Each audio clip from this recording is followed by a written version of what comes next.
Hello, Natchez. I'm Dan Gibson, your mayor, and I'm here with Monroe and Betty Sago at a very important historic site, the site of the Rhythm nightclub. Back in the day, a very famous club in the history of Natchez that burned, and we're about to share that story. But we want to celebrate this good news for Natchez. Good Grit. This is a travel magazine that goes all across the country, and a feature on the Rhythm Club just made the magazine, written by our own Dr. Roscoe Barnes III with Visit Natchez, and it tells so much of the history here. I can think of no better source for the history than this couple. Mr. Sago, Ms. Sago, you have made a passion of this, a life's passion here really in the recent years of telling this story. And so share a little about what happened on that fateful night in 1940. Well, all my information, me and my wife we got it from the survivors, and they told us what had happened. The Walter Barnes band was passing through Natchez, but it stopped over, and it was having a graduation exercise in the inside. So when the people found out that the band was in town, people was coming from near and far. They didn't have a bridge, no bridge then. They even had people getting on the ferry coming from Louisiana side to the Natchez side. And that's how we got to really learn some information. I've talked to a bunch of the survivors. I have a bunch of them on DVD video before they passed away and different things like that. So we got passion on doing this museum. And my wife told me one night, she said, if we own the property, and if we don't do something, who is? So we got started. That's wonderful, it is. Ms. Sago, what makes this such a personal mission for you? What makes this a personal mission for me is that after we had met all of the survivors and they started telling us their story, and it felt as if these people were trying to get a chance to tell everybody else about it, to help to lighten the load on them that they had carried for so many years and all. And these people, even though I know that this was a very horrific night for them, these people did not let what had happened to them and that event stop them from moving on with their life. You had people who became teachers, people who went to the military, became lieutenant colonels, all walks of life. They had an opportunity to move forward. So this gave me the idea that if these people could go through these types of things, what are we to do today? Move forward. Don't stand still. Don't forget about what's behind you, but carry that on with you and help to make your life better. Oh, that's beautiful. It is. The Rhythm Club was quite an institution in its day. It had been here a while before this fire. It had become a real popular spot. Right. Is that correct, Mr. Sago? Yeah, that's correct. Let's talk a little about its life before the fire. The life before the fire, the Rhythm nightclub used to be a church. And then a little bit further back, it used to be what you call a mule pen. Whenever you brought your horse and buggy into town, this is where you brought it to horse to be fed, water to make the trip back home. Wow. Also, the Rhythm nightclub was a society hall. Also, it was a color school was on this lot. Wow. There's a lot of history. There's a lot of history, A lot of history. And if also the firemen learned how to fight a caliber fire like this during the time, because really they never had fight a caliber fire like this, and this was one of the tragediest fires that ever happened in the United States, April the 23rd, 1940. And so it was really in the beautiful time of year, as you said, a graduation event.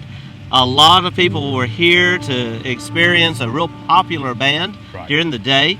The band leader, Walter Barnes, and how many people were here that night?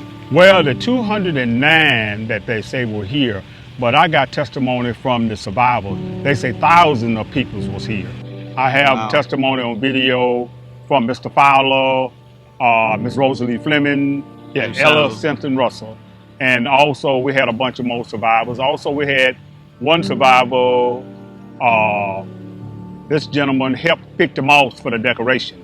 His name was Thomas Dumaine Hawkins. That was one of the students that helped pick the moss to decorate, but he couldn't come to the dance because he wasn't old enough. But I also have him on video giving me that testimony. We got a whole bunch of stuff that Natchez haven't really saw. Wow. A bunch of it. And how did the fire start? It started with a match. Some say a match, some say a cigarette. But what had happened, a guy had came in, the building was one way in and one way out. They told him he would have to leave. He plucked the cigarette over behind the bathroom stall.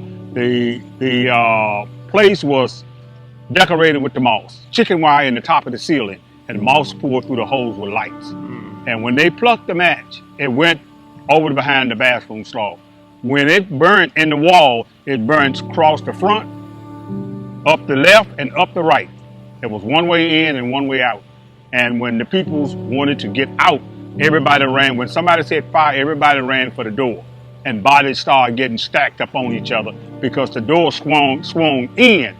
So now, since this fire, it made it better. Doors swing in and out for safety. Yeah. And it brought in exit signs, also fire extinguishers, and it brought in good fire code. People living on this fire code, what happened at the Rhythm nightclub, and living on that fire code today.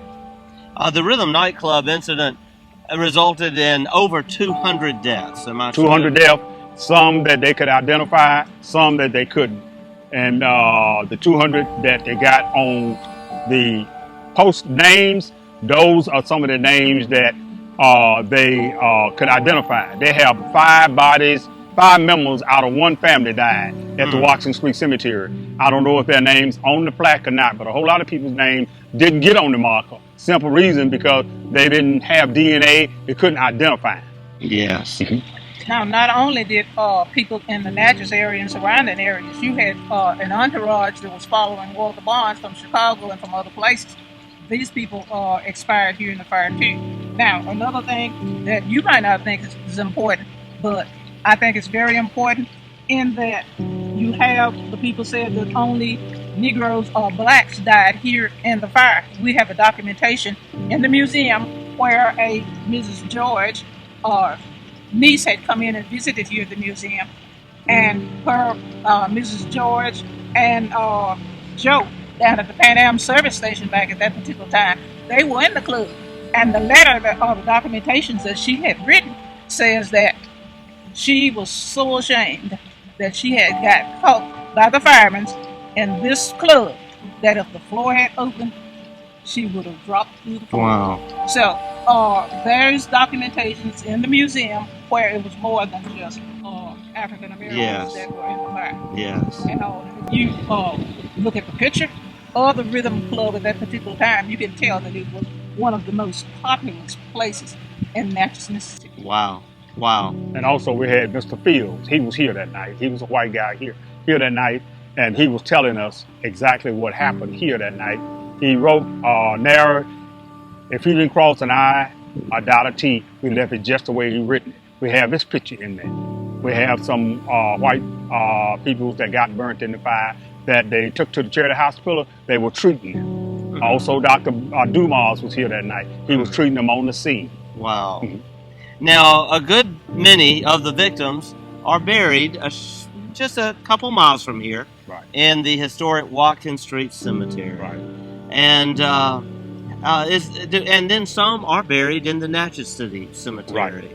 Right. Do we have any idea how many are in the mass grave that exists there at Washington Street Cemetery? Some of the survivors told me, I would quote Miss Fleming and I will quote Mr. Fowler. They said they took people out of here in pickup trucks, flatbed trucks, and they took them to the grave at the Washington Street Cemetery. They took them to the other places. Some people's buried, there are people's in private graves. So really and truly, how many in the Washington Street Cemetery or how many in the other cemetery, we don't know. But I got it on testimony from the survivors. They say it was thousands of people here. My goodness, wow. Well, we are just so grateful that the two of you work to keep this story alive so that others can appreciate it, be inspired by it, and also to learn from it. Ms. Sago, tell us more about how we can learn from this incident that happened so long ago. We can learn from this incident in that younger people today, and even older people have no sense of how to be safe and all. But if they come and learn about this event, like the children who don't tell their parent where they are, where they're going, they slip out of the house and all this type thing. But that should be a lesson from the spy. Yes. That if you're going somewhere, somebody needs to know where you are. Mm-hmm. If you're going somewhere, you don't want anybody to know where you are, then you don't need to be there. Mm-hmm. And see, that's what happened to a lot of the teenagers that came here. They were, they wanted to know what was going on, what was happening in Natchez. Everybody's getting all ready and beautiful for this thing. Let's go up here and see what's happening. Mm-hmm. And they did come. They were coming to have a good time, but they did not know that tragedy was going to strike. So there's a lesson to be learned from most anything. Yes. But with a horrific accident like Yes. this or tragedy, this should be a lesson taught to everybody. Yes. You need to know where your exit doors are. If you go to a place and there's only one door, the first thing you want to say, I don't think I need to be here because if something happened, I don't know how I'm going to get out of here. Yes. Yes. And it needs to be repeated that the modern fire codes, a lot of what our nation observes to this day, a lot of that is as a result of lessons learned right here in 1940. Yes, sir. And so what are your hours of operation? And how can someone who wants to know more about this incident do that? Hours of operations are Mondays through Saturdays, 8 to 5 p.m. Sundays, there need to be an appointment made. We have a number, 601-597-0557. Call and ask for Monroe Sago, and we'll set up the appointment for you. If there's a large group coming, you need to set up an appointment. You need to know the time so we are certain that we are ready. Now, another thing that we would like to say is, now we've recently gone up on our prices. Adults, $13. Children are $10. No tour is too small. Come one, come all. And what is your address here on St. Catherine?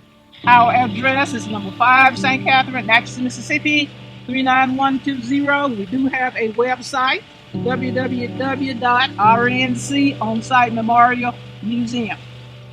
We do have an email, Betty Sago at rnconsitemem.org.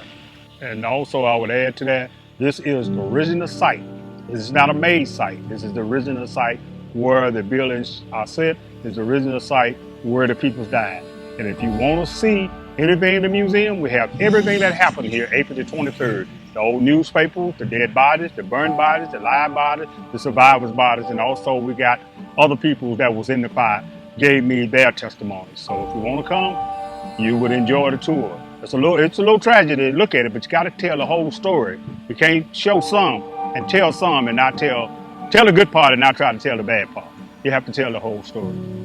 We want to congratulate you on being featured in a national travel magazine, Good Grit, just this month. It's a major feature article on the Rhythm Club, the Rhythm Nightclub incident, and it tells so much about this important part of Natchez history. The museum is located right here, just off St. Catherine, number 5 St. Catherine, right here at MLK Triangle, just really a stone's throw from Zion Chapel. You are a very important part of the Natchez community. We applaud you in what you're doing. Thank you. Thank you. Well, we're excited to introduce Caitlin and Nicholas, who are interns brought in by the Sagos to assist here at the Rhythm Nightclub Museum site for the next several weeks. Caitlin, what made you want to do this summer? I wanted to intern at the Rhythm Nightclub Museum this summer because I thought it was a good learning experience to witness something that had been tragic in Natchez in the time way before me. And you're going to learn a lot, and it is going to be a great way to spend your summer. Yes, You're going to learn not only a lot about this site, but a lot of Natchez history. Caitlin, we are so glad you're giving your time to this summer. Nicholas, what about you?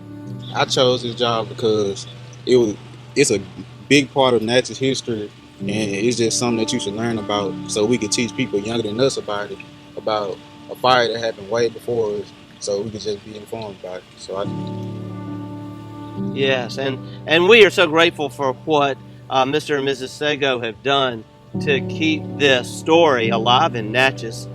You know, there are many people, even a member of our Board of Aldermen, Valencia Hall.